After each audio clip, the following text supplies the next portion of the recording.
waxyaabaha dacaayadaha ah marka aad waajibkaada gudanayso waxaa laga yaabaa mararka qaarkood in ay soo gasho dan shakhsi uu lahaa inaad hor istaagto adigoo danta dalka gudanaya marka waa dacaayado la sameeyey aniga Soomaaliya waxaan ka tagay anigoo arday ah weligeyna company kama furan company qof kale uu ii hayana ma jirto ganacsina kuma lihi gurina kuma lihi wax kale oo ku leeyahay ma leh Soomaaliya waan xaan imid 2017 bishii March dhamaadkeeda waxaan imid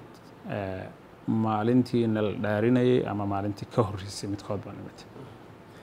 marka wax shirkadaasna 2014 ayaa la soo diiwaan galiyay heshiiska la saxiixay 2014 ayaa la saxiixay bishii April markaan shaqada bilaabay shirkadaas waxay nala soo shaqeynaysay ilaa iyo 30 October 6 bilood ayay filayaa waqti ah inay shirkadaasi nala shaqeynaysay oo kaliya isla markiina bishii October dhamaadkeedina aniga ayaa shaqada ka joojiyay marka waa iska been abuur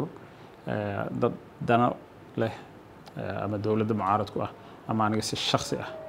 wax iiga soo horjeeday inay soo wax badan oo hadda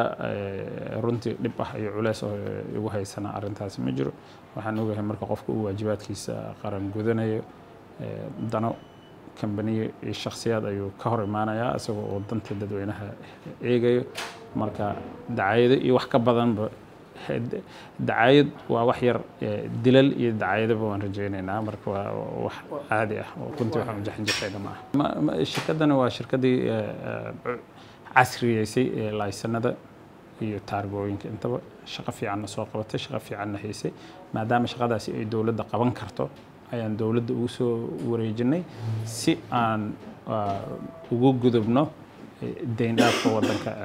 aan codsanaynay waxyaabaha shuruudaha lagu xiray ayaa wax ka mid ah shaqooyinka aad qaban kartiin inaan qabano waa qabanaa si wanaagsan oo ku socotaa dacaayadahaas yaryarna runtii wax weyn oo hadda oo dhib ah oo nagala maqan yihiin malaha kuwaas iyo kuwa ka badan inta waan rajaynaynaa soo socdaan mahadsantahay thank you